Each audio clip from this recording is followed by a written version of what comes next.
اور اس کے بعد اپنی رائے دیں۔ اب بات کرتے ہیں کہ بہت سے لوگوں کو تحریک لبیک اور حافظ سعد رضوی کی کیوں یاد آ رہی ہے۔ تو ناظرین کرام، معاملہ یہ ہے کہ پچھلے 2 سال سے عمران خان صاحب جیل میں ہیں، اور آپ کے سامنے ہے کہ ان 2 سالوں میں پی ٹی آئی والے کوئی بھی تحریک چلانے میں کامیاب نہیں ہوئے، اور نہ ہی وہ عوام کو باہر نکالنے میں کامیاب ہوئے ہیں۔ تو یہی وجہ ہے کہ ہر تھوڑے عرصے بعد پی ٹی آئی والوں کو کسی نہ کسی بات پر تحریک لبیک اور حافظ سعد رضوی کی یاد آ جاتی ہے، اور کہتے ہیں کہ یہ معاملہ ہو گیا ہے اور لبیک والے کیوں خاموش ہیں۔ تو ناظرین کرام، آپ جانتے ہیں کہ 2 دن پہلے صدر ٹرمپ کی جانب سے فلسطین اور اسرائیل کے معاملے پر ایک 20 نکاتی فارمولہ پیش کیا گیا ہے۔ تو اسی حوالے سے کچھ لوگ تحریک لبیک پاکستان اور حافظ سعد رضوی پر تنقید کر رہے ہیں کہ پاکستانی حکومت مبینہ طور پر اسرائیل کو تسلیم کرنے جا رہی ہے، تو لبیک والے کیوں خاموش ہیں۔ تو ایسے لوگوں سے میرا سوال یہ ہے کہ ایک جانب آپ کا موقف یہ ہے کہ امت مسلمہ کا لیڈر عمران خان ہے، تو پھر کیا وجہ ہے کہ ایسے معاملات پر آپ کو تحریک لبیک اور حافظ سعد رضوی کی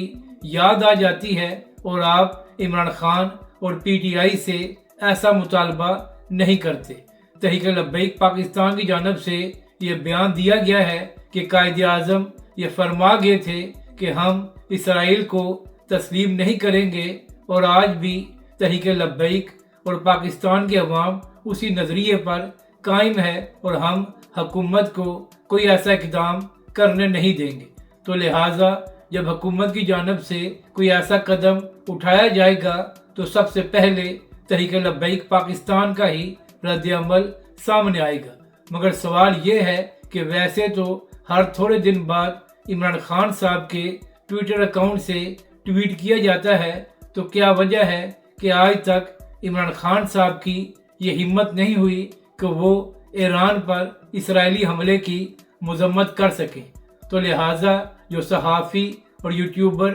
تحریک لبیک کے حوالے سے باتیں کر رہے ہیں، تو میرا ان سے سوال یہ ہے کہ ہمت کر کے ذرا پی ٹی آئی والوں سے بھی یہ سوال کریں کہ آخر کیا وجہ ہے کہ ویسے تو عمران خان صاحب ہر معاملے پر ٹویٹ کرتے ہیں، تو کیا وجہ ہے کہ جب ایران پر اسرائیل نے حملہ کیا تھا تو عمران خان صاحب نے کوئی رد عمل نہیں دیا، اور اس معاملے پر عمران خان صاحب کا ایکس اکاؤنٹ خاموش رہا ہے؟ تو لہٰذا پی ٹی آئی والوں سے عرض یہی کرنی ہے کہ تحریک لبیک اور حافظ سعد رضوی پر تنقید کرنے کی بجائے اپنی جماعت اور اپنے لیڈر سے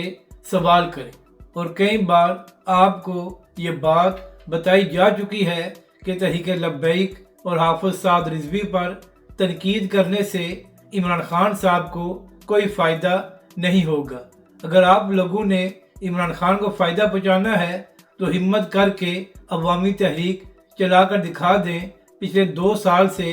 آپ لوگ بری طرح ناکام ہو رہے ہیں۔ یعنی کہ ناظرین کرام، ایک جانب ان کے اپنے لیڈر نے آج تک ایران پر اسرائیلی حملے کی مذمت نہیں کی، اور دوسری جانب یہ بلا وجہ تحریک لبیک اور حافظ سعد رضوی پر تنقید کر رہے ہیں۔ اسی حوالے سے وہ صحافی جو تحریک لبیک کے حوالے سے سوال اٹھا رہے ہیں، میرا ان سے سوال یہ ہے کہ جب فلسطین کے معاملے پر تحریک لبیک پاکستان نے 2 لانگ مارچ کیے اور ایک دھرنا دیا، تو اس وقت آپ صحافیوں نے کتنی تحریک لبیک کے پروٹیسٹ کو کوریج دی تھی اور تحریک لبیک کے حوالے سے بات کی تھی۔